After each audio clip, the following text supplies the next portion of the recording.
Yeah. Yeah. Mm-hmm. Yeah. Yeah. Mm-hmm. Yeah. Yeah.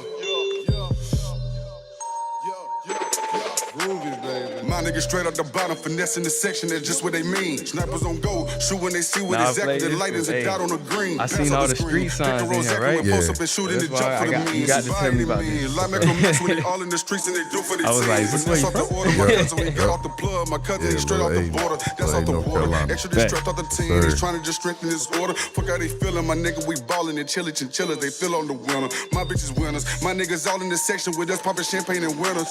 Look at the way that we flex when we ballin', my niggas. You swear that it's real and shit. Invest in my time. Look at the grind. I'm ballin' and look in the meal and shit. I see in my outfit looking like something I have at a table, a meal and shit. Inhaling the gas, and so many times. Watch a banana, they peel and shit. No flex for the summer, no flex for the winter. I know that this shit can get ugly. I'm dropping the deuce, slow in the foe. I'm watching that big get muddy. I'm training your bitch, she gagging my dick. I'm watching that hoe get slutty. I'm fucking your boo, I'm fucking the crew. You know that them bitches, they love me, what? My niggas straight out the bottom, finessing the section, that's just what they mean. Snappers on go, so when they see what exactly the light is a dot on the green. Pass out the screen, pick a Rosette and we post up and shoot in the jump for the means. By any means, like make them mix when they all in the streets and they do for their team. Yeah. You hear the sounds, that's official AB. Yeah. You know what the fuck going on? He done came through the studio. Sir. My boy, how you been, man? What's up with you? My boy, what's going on? I'm pretty good, man. Pretty good. I'm glad we got you here at the stew, man. For sure. Nice to meet you.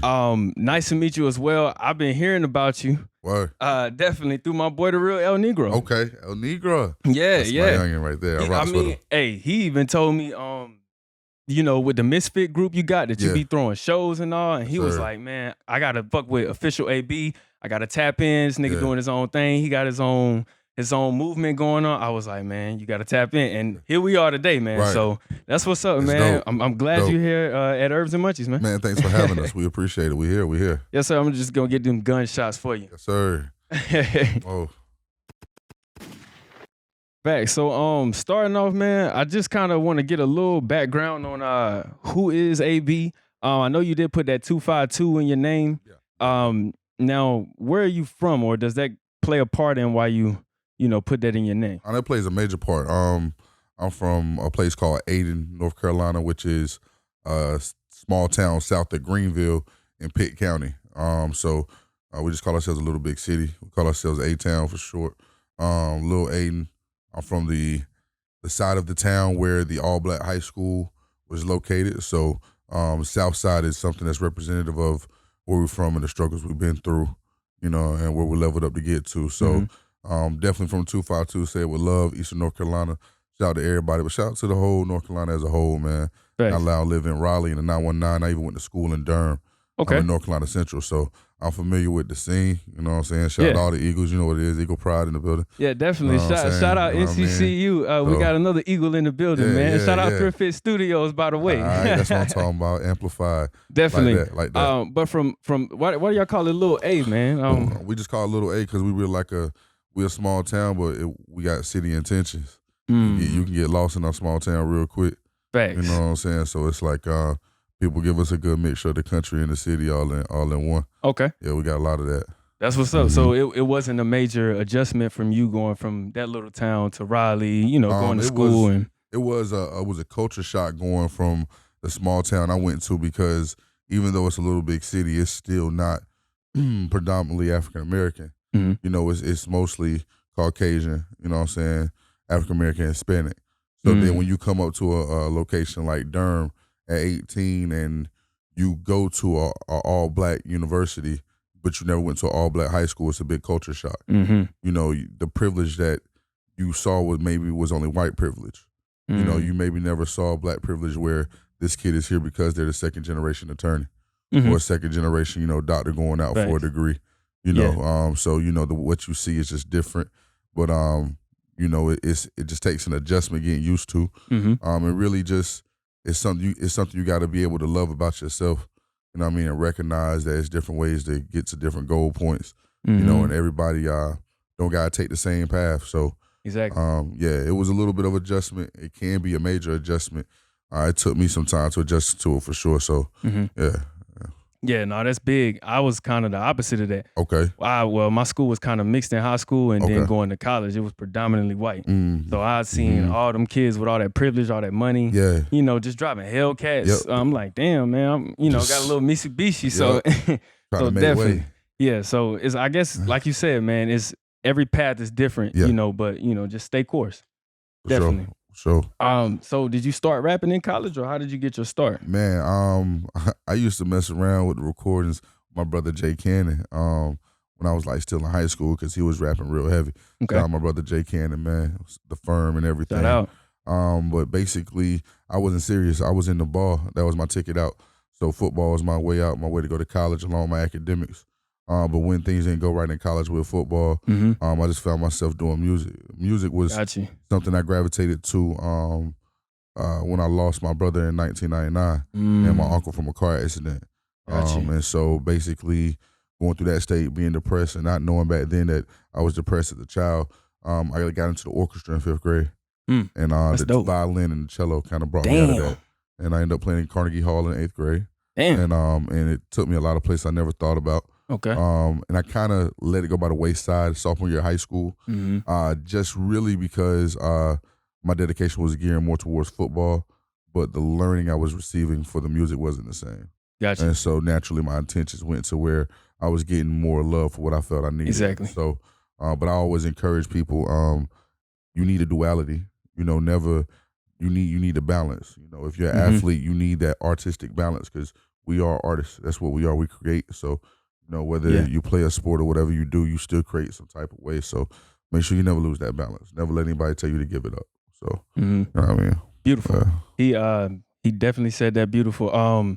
You put that in a way because I did band growing up as well. Okay, yeah. And it came a point to where I was trying to play varsity football in high school, and tough. it was like, you can't do that and play because you got to play on Friday night. Right. And I'm like, well, if you're not going to respect, you know, me in this aspect, Correct. you know, can I, you know, how can we come to where we both can come to a good agreement? Were they able to work with you? Not able to work with it. So I'm not surprised. I was focused more on basketball at the time. Gotcha. So I kind of bit the nail, you know, and just said, fuck it, fuck football. Basketball, and just you do did pep basketball. band and stuff, yeah. Yep. Got you.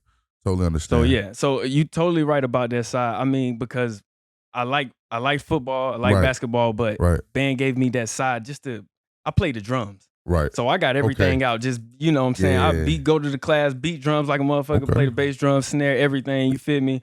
Just being loud for no reason. Right. You know, so that was our expression to get it out. Right, you know, especially dealing with school, you're dealing with the girls, the teachers, you know, just growing up through puberty. Correct. You know, so you're definitely right about that. Absolutely. Damn, man, you getting deep on us already, man.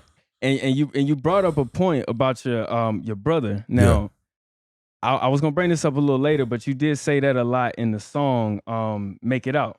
Okay. Hard for me to take the strolls down memory lane. Remember seeing my brother in the casket and your auntie in pain. Yeah. Now I related with that line because in another song I heard you speak highly of your auntie and you related her to your mother.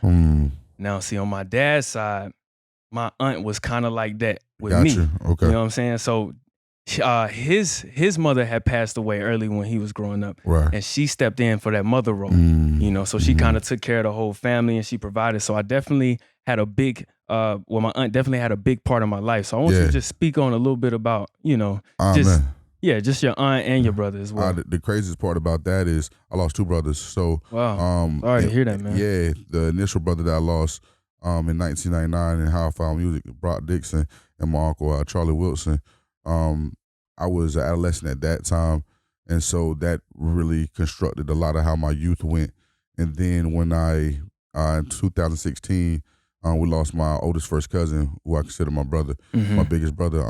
We lost him as well, Malcolm Simpson. So when we lost him, and when we lost him and understood it was due to suicide, it was something that was majorly, profoundly, and affected everyone. I needed counseling. I had to go through it. I went through the depressed state. And so the music was an outlet, but talking about it hurt. And so being able to put it in the music was something that was therapeutic for me. But it took a while to release because it was personal. Awesome. And I didn't know if I was ready for the world to hear it. Yeah. So once I was able for the world to hear it, it was like, it's hard not to do music without talking about reality, and that's my reality. I really watched my mom console her older sister. she's the oldest, so I watched her console the sister right next to her. Mm. You know what I'm saying? Exactly. I really did, and it was crazy. And then thinking about to a youth where my brother I lost then, I stayed at his house all the time. His mother, I consider my aunt. She's tied into my family very heavily. Mm-hmm. Even her grandchildren now call me uncle. Mm-hmm. You know what I'm saying? And so it was just something that it was like feeling like a deja vu, but it's more personal. Mm-hmm. I was able to not go to my brother Brock's funeral because I was younger, so I was able to make an excuse to get away from it. When Malcolm passed, there was no excuse. I had to speak at his. They wanted me to do music, but I just ended up speaking because it was no way I could do anything. It was no way I could sing or anything. So they just I was able to speak for my family. They appreciated it, but it was just something that was extremely traumatic. Going through a lot, and ironically, at the same time that he passed, my daughter was in the hospital, battling MRSA at the time. So it was just a lot going on, but being able to cultivate that in your music and push it out so people can understand that there's hurt that we're all gonna go through, but there's a way to get over it. You know, certain times you got to go to counseling. Certain times you got to find outlets and releases, but you should never hold it in. Definitely, is something that I just try to preach in my music. Exactly. And the reason I said awesome when you say you kept that in is because a lot of times on social media, people quick to run, post a picture, and just put out stats. And it's like sometimes you have to, just sit with that first for yourself. You do. Because in the Black community, we do not know about therapy. Nah, at all. And it's very important. Therapy is very important. Like you said, depression, a lot, man. It's just, and we don't know how many people we walk around, what we say, what things, we do could affect somebody else, so you have to be very aware, and you just have to talk, You do. Whatever's on your mind, find that one person that you can talk with that, you trust, and just let it out, or go to therapy, you know? So, it's ways to handle that out there. And like you said, you was going through a lot. So I don't even know who I could talk to going through, if I was in your situation. There. It's crazy. I commend you, brother, and going through that, I know that was tough. Man. Number God. Number God. Definitely. Man. All glory to him. All glory to Jehovah. Nothing but him. He'll send people. He'll send people. You won't know about till you're in a situation. But when you're there, you'll understand that people are sent to you for reasons and seasons. And that's really, that really held true. Yeah, and that's what me and Rex spoke about too. I was like being aware, because you never know, what's around you or why their purpose is around you. Some people just move around with people and they don't even know why they're around. You end up years down the road and it's hurting you. Yeah. So being aware is definitely a big one as well. It is. If you want to progress, you have to be aware. So absolutely. Definitely. Yes, sir. Yeah, a lot of knowledge early in this interview with AB, man. And we're going to get a little bit on the music. We don't want to keep it that deep for a while. But I noticed your music, visuals, polished, clean, man. Everything is clean. How long have you been recording in studios? And do you like have a, go-to guy, or, what? I guess what's your sauce in there? Yeah, man. Quality is everything to me. I think it really just ties back to being in the orchestra and like having to play as one group. Seen that full production early. And man, this is 2002. Damn, man. I'm from a small town, so there's my school is not paying for its middle school, 6th, 7th, and 8th grade orchestra, who doesn't matter if they're phenomenal, not paying for them to go make a record cut at an album studio. I don't even care if it's in Greenville at ECU. They're not paying for it. Yeah. Ain't nobody and our supporting. Parents didn't have the money. Our parents were doing all they could to make sure our instruments were up to date, make sure, we had everything we need for performances and after, make sure we could go to competitions in Chapel Hill that's 3 hours away. So and just the money to fund that. It was the money was, we're a small town, full of prideful people that love their children. So that's all that we needed. But seeing that and understanding what quality was and what tonality is just allowed me to understand. And also, I started recording with a sock over a microphone, one of the computer microphones that comes to plug USB in. It's a little long joint, got a little hole at the top of it. You just put a sock over that, recorded in that. Facts.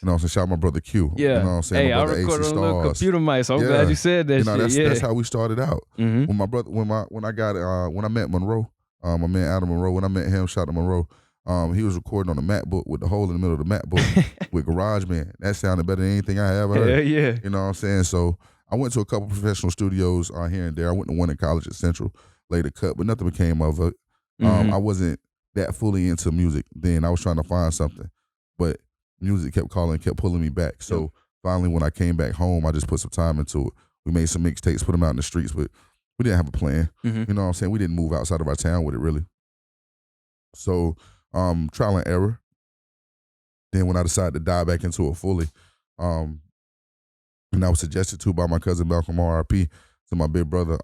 That's why I never quit. He suggested I get back into it, and I just shout out to my man Bougie, Big Bougie down in Ayden, North Carolina, had a professional studio that I got tapped into, and I just saw what quality was from the jump. My first project I put out got picked up by Tidal because of the quality. Right. You know what I'm saying? Because of the realness and reality of it. Definitely. But that was back in 2015, Lee. You know what I'm saying? So back in 2015 that happened. So I've been understanding studio quality since then. And then I just understood there's different levels of studios.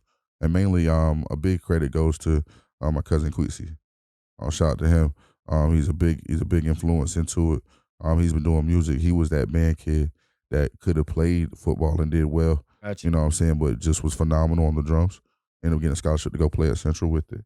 You know what I'm saying? So I've always understood what quality was from him. He got a chance to work, you know, that's in the what's studio. up. So that's just what it was. Go-to. Sorry, I know it's loaded question. I do have a go-to person. I have a few. Okay. I have a few that I choose to go to.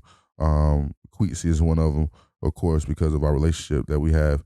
You know, our mothers have been friends they're in their 60s for about 40 years. Oh, that's dope. You know what I'm saying? So we're grandfathered in. They able to relate. Yeah, they're able to relate though with something that y'all doing now. For sure. Absolutely. Actually, our mothers worked in the radio. Oh, so us doing music is like that's dope. It's super dope, but All it's right always down the family tree. It's just always been in us. He's one because he's phenomenal and he's professional and he has a lot of reach, but he just knows music. Period. And that's important when Got you do that ear. music. Next is Groove. My man, seen Groove. him produce. He's super dope, young, talented brother. Here in Raleigh, North Carolina, Jump Off Studios. Make sure you reach out to him, go follow him. He's a large part of my sound. If you like Knowing 4, it was recorded and mastered there. So everything. So except for one record that Queetsy, I recorded him and had Queetsy do. But other than that, everything was done at Jump Off, which I consider my in-house studio. And lastly is Legion of Music, Jared Manifest Wiggins. Shout out to Manny. Gotcha. 252 brother. Okay. Very knowledgeable. His connections are endless. His name speaks for itself. Definitely. You know, he's one of those people where you got to really be doing this to be tapped in. You know what I'm saying? But he loved always helping people from 252. So that's really how I got tapped in. And when my brother Big Enough, shout out to Big, when he was really out making crazy headlines, my big brother is amazingly talented.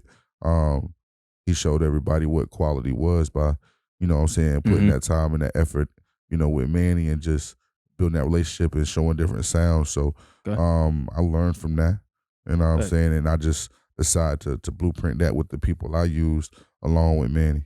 So those are my go-tos and where I go at. Yeah, so sure. I like that you pay homage of people that helped you along the way. Yeah, for sure. Because when I look at you and I look at, you know, kind of your whole program, you the boss. You know what I'm saying? I feel like you the boss behind it. And like you sending out, you know, you got connections already. Yeah. You know, so that's dope that you know, pay homage. And also they just taught you and they helped you grow. Yeah. Will help you grow. Absolutely.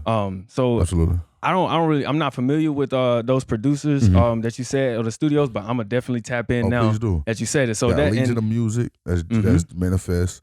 You got Jump Off Studios, that's Groove, and Queetsy just opened a studio, but definitely follow him, Queetsy OG on IG. KWESI follow my brother, man. Facts. And I tap in. Definitely tap in, and that's what it is, networking. See, now I know about 3 different studios, 3 producers, you know what I'm saying? So that's what it's all about, man. Y'all make sure y'all share that knowledge. Yes, sir. Yeah, and so music side, clean. Now, visual side. Yeah. I like videos. I do videos. Yeah. Dope. You work with like 3 or 4 visual artists, I would say. It's one with a goat on it. I'm forgetting the name. It start with a K. And director Really Rock. Illy Rock. Illy Rock. Yes, okay. Yes, I see how it's spelled. Gotcha. Yeah. Fire as well. Illy is the goat. And and you got one more that I seen, but we got No Ratchets. That's one. We got Illy Rock. And I think No Ratchets did that. We got Crazy Hustle. Crazy Hustle did About Any Means with the street signs in it. That's the one that started with the K. Yeah. We also have Young Fresh Visuals, YF. Yes. Films. So I've been working with those four exclusively. Dope. Pretty much since I really been doing it. Yeah, they all got like a cinematic feel too. Like that's your video look like they could jump straight on World Star, straight on BET, straight on. You feel me? Like you can go on any platform. I'm a art lover. Got you. So when I decided to do music, it was like either you gonna do it or you really gonna do this. Mm-hmm. And understanding quality visuals is everything. It's almost why I don't have as many out because I refuse to put out BS. Got you. Like certain stuff I did, I wouldn't even put out. I got visuals I did that I didn't put out. I didn't want to. Got you. It didn't lead up. I'd rather keep something that's old that you can still turn on today. You know, I shot a video for my daughter I did like 4 years ago. You know what I'm saying, with no ratchets, and that still you can turn that on today and make you. It's the same way I saw it then. I get excited to see it now. You know, so that's what's up. Yeah, cinematography is big with me. I gotta have it in my visuals. It's why I choose who I choose to work with. And it's why the visuals I'm about to start dropping, people will really see why. I have experience in acting. I grew up in the church, so I did plays and all types of things like that. Yeah, I But remember I've always had a fondness for the arts. You know, my mother exposed me to the Black Theater Festival in Winston-Salem when I was younger. And so we used to go. They had a Black Theater Festival. A Black Theater Festival in Winston-Salem. Because we had to just do it at our church and, you know. Just picture, like I said, it's a Black Theater Festival. And then, you know, Phylicia Rashad shows up. And, you know what I'm saying? Whoopi Goldberg shows up. That's inspiration you know right there. Jamal Warner shows up. Like, because Jordan shows up because they're in different productions that's made. I remember when I saw with the Jackie Wilson story. Dang. Saw that, and it's a full-on stage production. Got you. So you get and you were already in orchestra. And so seeing that at a young age, dang, I'm seeing people playing live instruments. You was like, while I'm watching an individual act and sing at the same time. Yeah. With tonality, hitting notes. Like, and I know how hard it is to hit that with the instrument. You're talking about you're doing it with your vocals. While dancing, like, this is nuts. Yeah, the first time I seen any like singing, like when people hit that tone, man, is when I went overseas to Germany and we played scores to like these singers. Okay. And we did like stuff like Frozen, you know what I'm saying? But she was hitting the motherfucking notes, and I'm like, y'all ain't even know. You feel me? That shit was real. I thought this was, you feel me? Like one person, 2, 3 people could do that shit, but you feel me? Talent everywhere. Yeah, it's you just got to have that in you. Yeah. And bro, when I tell you, she would do that shit over and over, and I thought it was perfect. She was like, nah, let's run that shit back. No, I got tired of playing. Yeah, I know. But she wanted it to sound perfect. I know she found it. And we performed it one time. And it was and it was like that. Yep. That's crazy, man. Perfect. That's crazy, but that's dope, man. A Black Theater Festival, man. Yeah. Seeing that. How old were you when you was going out there? I went from ages 9 to 12. Dope. Went for about 4 years. Dope. So damn, you heavily on the instrument side, and the actual vocal side of this music shit. In terms of the industry, you said your first tape got picked up by Tidal. Yes. Now, what was that? That's called No Ink. No Ink, because I see you got No Ink 4. Now, so when I look on Spotify, do you have all the other No Inks up there? No, they'll be Tidal this year. Okay, so I thought they were. So when you said that, I was like, well, damn, he maybe he's like can't do that between business and yeah. This year, 2021, everything that I put out will be back on Spotify. Okay. So No Ink 3, No Ink 2, and No Ink will be available on Spotify and everything else. Gotcha. Now, was that a point though to keep everything off of services? Or you ain't got to speak on it. I think it was more anxiety. Okay, gotcha. Honestly, just speak about that. Yeah. I think it was more the confidence and belief in myself that I was making the music that was quality enough for everybody to hear. And sometimes, unfortunately, we don't listen to the people closest to us. It takes a total stranger for us to really be like, damn. Maybe I should do that. And so that's kind of what it took for me. It was like, why isn't your older music? Why do people have to go to different links to see your older music? And it was like, it's beautiful to see your journey. So you should put it in one location. Yeah. So people are like, oh, wow. That's what he means in the songs he's talking about knowing for. Because no wonder he sounds like he's a boss. because he went through shit to be a boss, and you can hear it from No Ink to No Ink 2 to No Ink 3 to EPs he put out, Nostalgia and Out the Way, and then he dropped No Ink 4, which I dropped it that way because it's the full album. That's my full time dropping a full studio album. Yeah. No Ink was considered a studio album just because it got picked up by Tidal. I really considered it a mixtape. You know, so No Ink 4 is my first time dropping an actual album, 16 records. And there's no skips. Yeah, and if you skip, you're hating. And you got that's a sorry. fact. Let me sorry. hit the gunshot on that. I'm sorry. You skip, you hating. Yeah, because you brought in other people on that tape as well.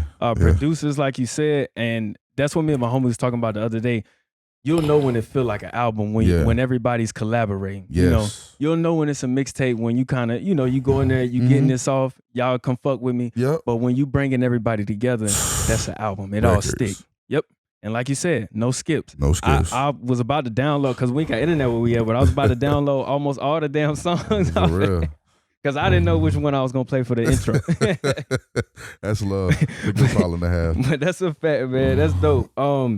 Now, I like the difference in your music. Yeah. You switch it up. You're very versatile. Yeah. Now, all good. You sound totally different in that from Make It Out. And now you sound way totally different by any means. Yeah. So I guess I know with the musical background you got, that's how you're able to switch. But I guess how did you get into that? Or oh man, is that something you learned early? I've always been versatile. Okay.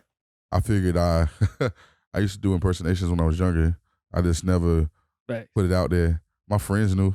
My friends knew I could make fun of our teachers and copy my granny voice and copy my mom's voice and just do random stuff. I could hear them do stuff on movies and copy it back.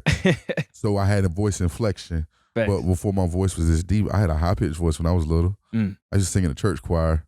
So like I had a real squeaky voice. I was a fat kid, you feel me? So I feel like that got suppressed by the deeper tone, but it never went anywhere. You just need to hit another octave to get there. And so when I started recording and trying to do auto-tune and trying to really sing and just see what my range was. Am I just gonna be someone's gonna be a New York style rapper who can't do anything different? With no offense. I mean, there's some lyricism, but I just knew I had and part of it is because my mom is 60-something, so listen to Earth, Wind, and Fire like that, like that's real music. So they're singing. So sometimes you just hit a note and get a run. Yeah. You know, and you'll know if you catch a run. You know what I'm saying? Because somebody be like, oh, okay. You know what I'm saying? So I used to get that a little bit when I be around certain people. I do certain things, you know what I mean? And just having the confidence to try it out in my records and my songs and then just developing the sound. So All Good sounds that way because I was starting to understand I had a different tonality and versatility. Then Make It Out was, oh yeah, I know I got that. Like that ain't nothing. Now, that melody was crazy. Let me show you. Flow. Yeah. Let me show you actually. And then By Any Means was just an understanding of this is nothing to play about. There's no need to sing here. Facts. You know what I'm saying? This is real. My point is gonna get across this way. And so whatever energy the beat gives me is what comes out. Yeah. And that's just how it happens. It's how I make my music. I respect that. Yeah. I respect that, man. Yeah. Salute. So you are a father. I am. And you say you have a daughter. I do.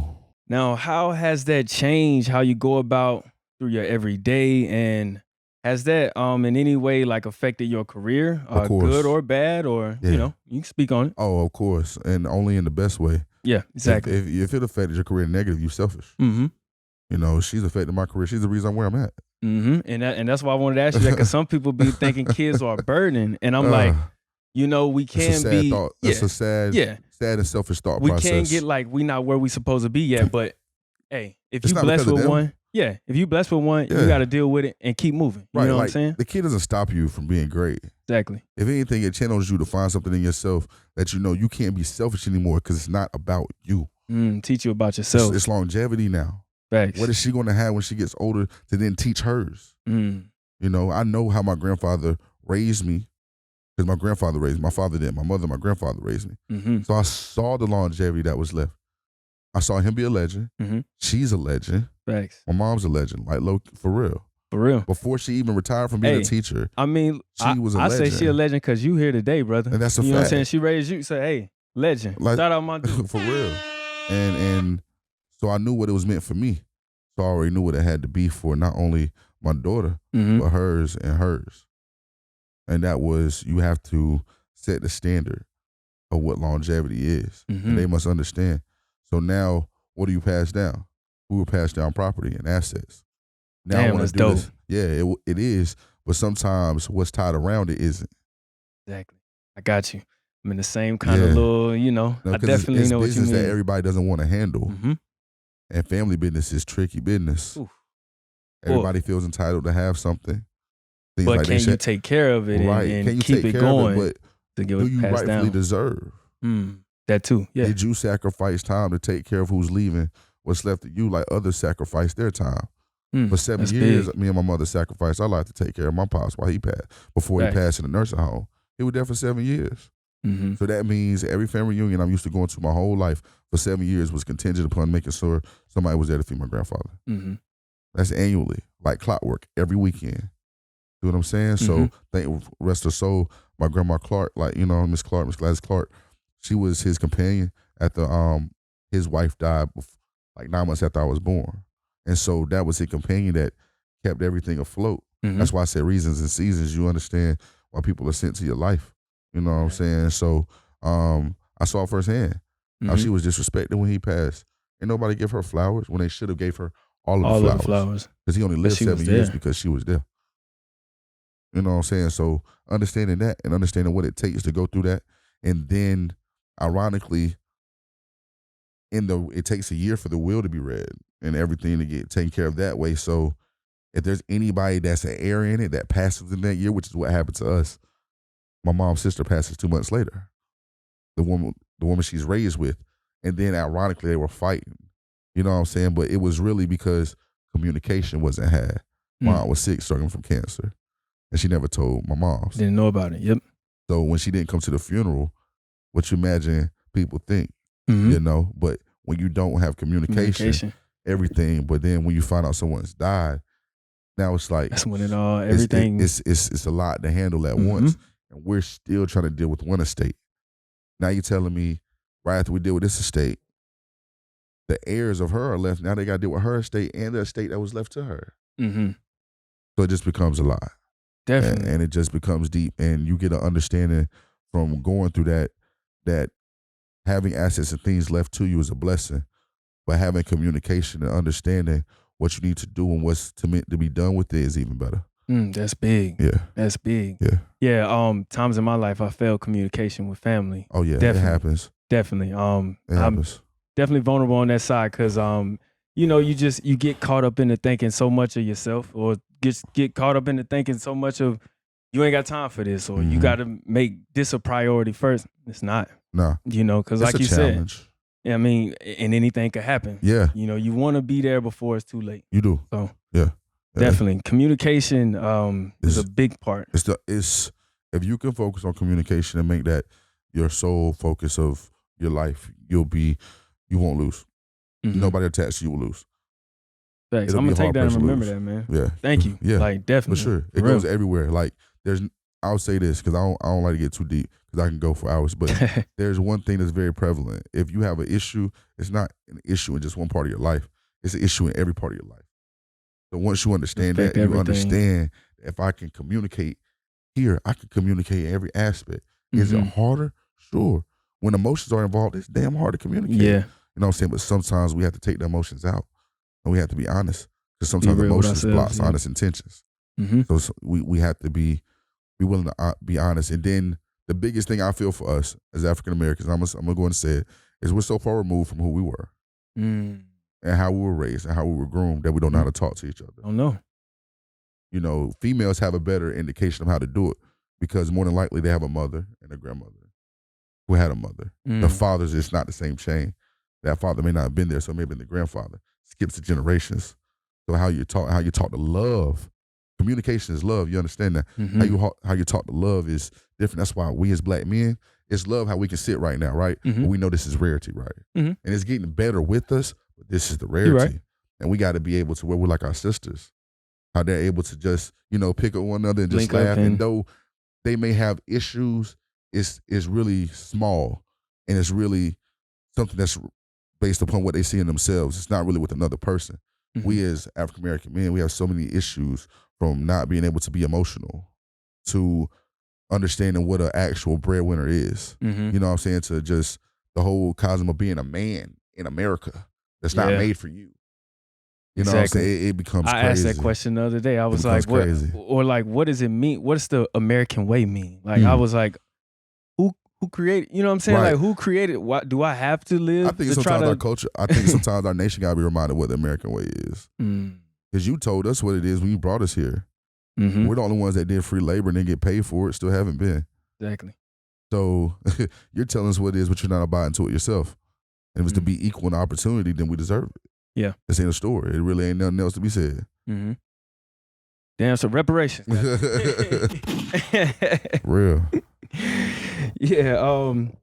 So, man, we get deep here, man. Look, I don't even need my notes, man, because we really having a genuine conversation. It's real. But I do want to get into a little bit about your group, Mysfyt Music. Yes. Now, when did that start? And is that your, I guess, label or? That's the label. Okay, yeah, because looking at it, I was like, this is definitely the label. Yeah.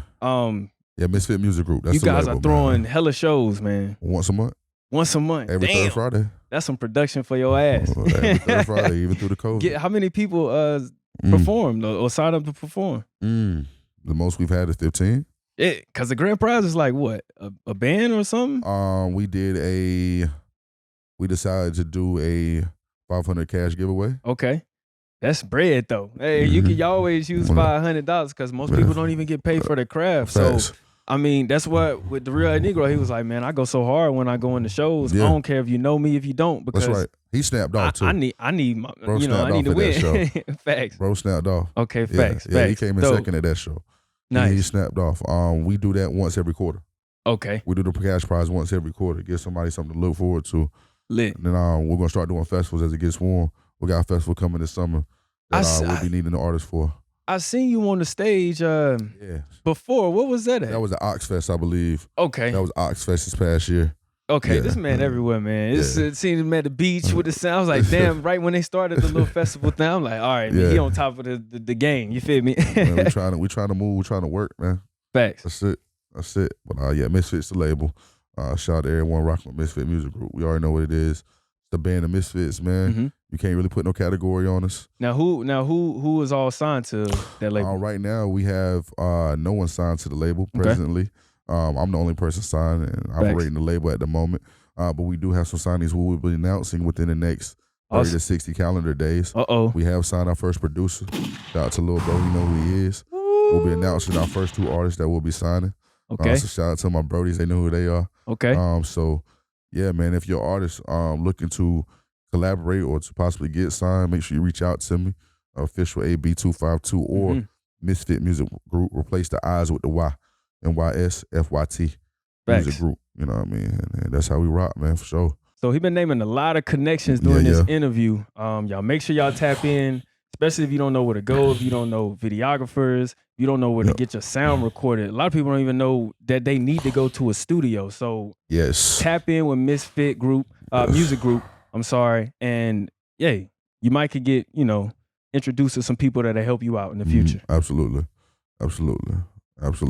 So we do have No Ink 4. You dropped that in 2020. Dropped that last year, for sure. Now was that before the pandemic or I dropped that during the pandemic. During the pandemic. Yeah. How did you play that one now? How did you feel with the times? And because I also saw you did that song too for the George Floyd. Yeah, I Can't Breathe. Mm-hmm. I felt like I had to drop No Ink 4 at that time because it was due to be dropped earlier that year. Mm-hmm. But I just relied on timing and having people in my corner who tell me not to rush. I'm my own label, so who am I rushing to put stuff out for? That helped me just refocus and really finish the songs needed for the album. Mm-hmm. So shout out my cousin Centel. That was really I really say that was a light bulb moment for me. Centel, I know that name. I think I seen Centel. I think I worked with Centel before. Okay. Yeah, I want to say. Yeah, I think I want to say I worked with. Hey man, shout out Centel, man, because I want to say I seen his picture on your page. So definitely. If you saw his picture on my page, that's because okay, facts. same last name and all. Facts. But so having those people in your corner just, keeping you absolutely keeps you grounded, keeps you on track, keeps things back in focus. Even my cousin Lee behind the camera. Like just, sometimes it's hard to keep everything in focus when you're trying to get to a certain goal. And people don't see you there, right? So they don't see the vision. It's astronomical, right? So low-key you crazy as hell to a lot of people. Like I'm low-key nuts to a lot of people. You know what I'm saying? But they're starting to see like, damn, bro kind of right though. Like, and he's gonna be successful no matter what. When I wanted to work corporate businesses, I was successful. You know what I'm saying? Getting paid $60K before I was 24. Yep. You know what I'm saying? When I wanted to do football, I was extremely successful. So whatever I decide to do, I'm gonna be successful. It was just the understanding, like, now you don't have to rush. Take your time. You know what I'm saying? There's no advance you owe back. Who pays for all of this that you do? And the answer is I do. You. Yep. 100%. 100%. The come videos, out of your pocket, so the mixing, the mastering, the studio hours could be $65 an hour. I've had 4-hour sessions 2 times in a week. You know what I'm saying? $65 an hour for 4 hours. You do the math. I've done that 3 weeks, 4 weeks. I've done it where I've had months where it's a session once a week for 4 hours. That's the bare minimum I do. So you do the math. My beats, my producers aren't cheap. You got to buy the beats too. I handle business, so my producers aren't cheap, and I love my producers. For all my producers to get paid. You want to get paid, come holler at me. Like, you know what I'm saying? So, if you really add it up, that's why I do what I do. And that's why I've been working. Nobody's really seen me on this platform like I'm here today. I ain't really had time to do interviews, keep it a band. I'm really out here. I ain't really had time to sit down and talk to people and let people know. You know what I'm saying? Either you know me from the grind or you'll meet me down the line. Like, I can definitely tell, man. You definitely got a lot going on. Yeah, I really, you know what I'm saying? So, but now in my artistry, I'm forcing myself to sit down and take this time. The only reason I haven't blown realistically is because I didn't put the money behind marketing. I was gonna ask, did you want a manager? I'm looking for a manager. I'm looking for a solid manager for sure. Okay. For sure. I got people who handle different parts and they have managerial roles for different parts. But I would love to have a manager for sure. Someone that has a full scale vision, can help get us to that next level because it's needed. I'm not naive. Gotcha. You know what I'm saying? So for sure. You got talents, holler at me there too. And hopefully, that manager has, like you said, marketing sense and skills with that field. Correct. And if not, I'm pretty sure you're willing to go out and find that as well. Oh, yeah, we're going to find it regardless. Definitely. It's going to happen. So, yes, sir. So, I'm going to play another song off of No Ink 4 before we get out of here, Back in My Bag. Yeah. But what's next for AB, man? Yeah. Because, we kind of slipping out of this pandemic. Is craziness is still kind of crazy in 2021. But what you got coming up? Oh, man. I still do shows once a month.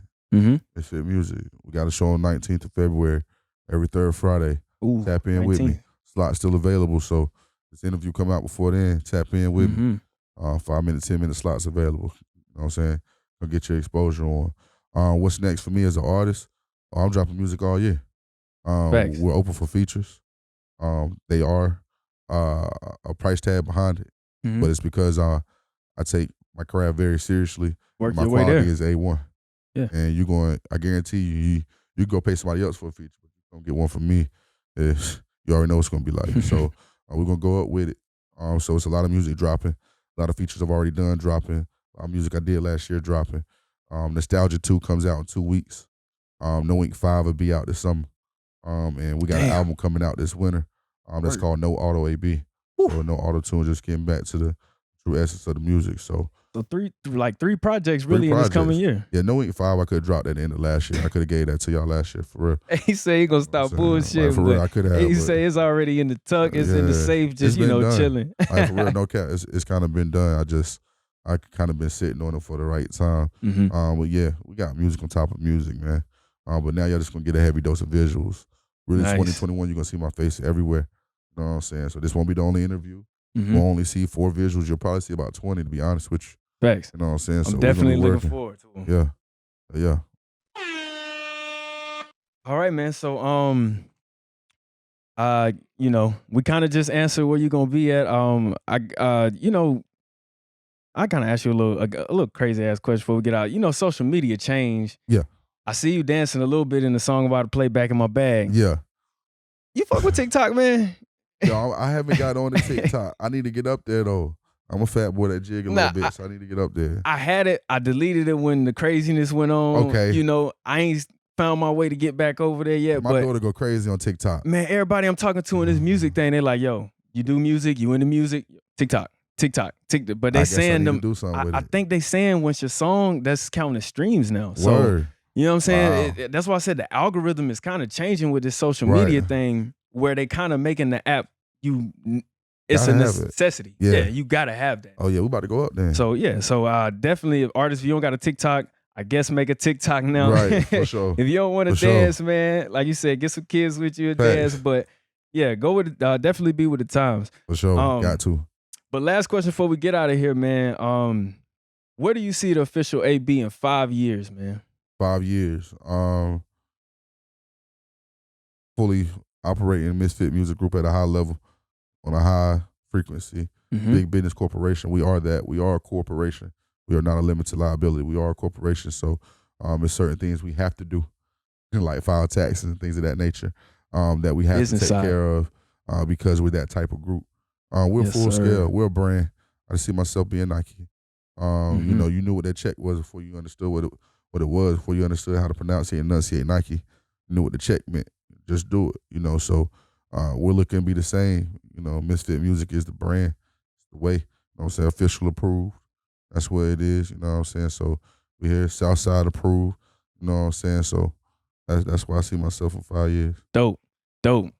I feel like in 5 years you're gonna be the boss man. You probably gonna be in Miami, that's what I Cali hope to be. somewhere. Yeah, that's the vision. The goal hopefully in 5 years is to have the music out there where I've been able to put my family in position to be successful, and my lineage to be taken care of.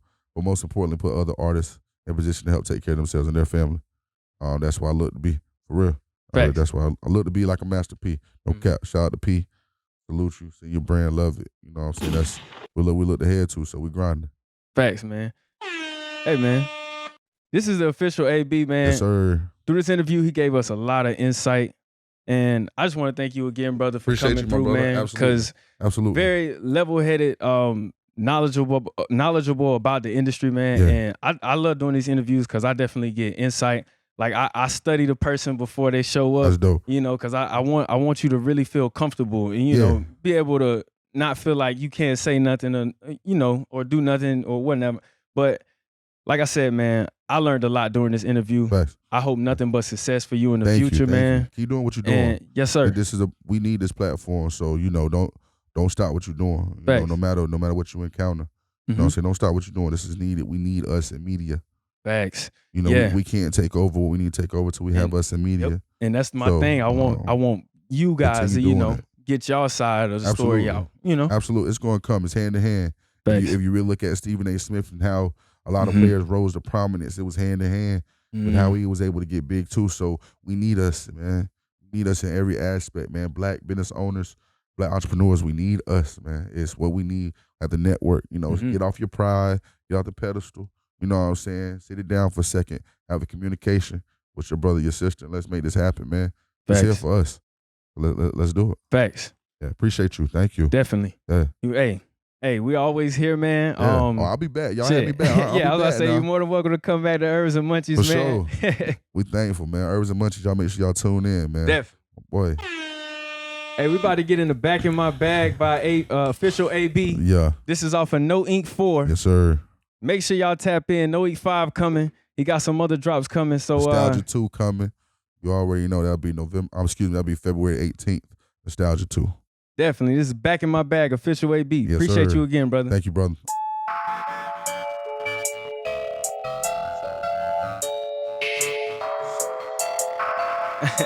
I'm about to say, you put these on the 5 if you want to. I appreciate you. I went and caught me that shit across the shoulder so much that I went and got back in my bag. I went and iced on my bezel so much that I sweated that youngin' been popping a tag. Pull up fast, doing the dash. How about the whip and I laugh? I'm off a flight and I'm back to the bag. I went and caught me that shit across the shoulder so much that I went and got back in my bag. I went and iced on my bezel so much that I sweated that youngin' been popping the tag. Pull off fast, doing the dash. How about the whip and I laugh? I'm off a flight and I'm back to the bag. They said you want what we out of here. I'm talking going in the stratosphere. Smoking them cones got you out of here. I'm putting lease in the atmosphere. They call you the king like you run the town. I sit on thrones, let me hear them out. I'm from the bottom of the gutter. Using the ice, get you butter. She like to suck dick when I'm driving. That little bit there trouble. She like to just freaking get nasty. Want you to fuck her in public. She wanna go fuck on your friends. She want you to slut her for nothing. She wanna get high in your beans. Hit the dash on the bus. I went and caught me that shit across the shoulder so much that I went and got back in my bag. I went and iced on my bezel so much that I sweated that youngin' been popping the tag. Pull off fast, doing the dash.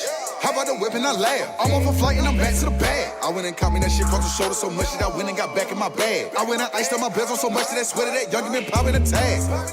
Pull off fast, doing the dash. How about the whip and I laugh? I'm off a flight and I'm back to the bag. Had to go.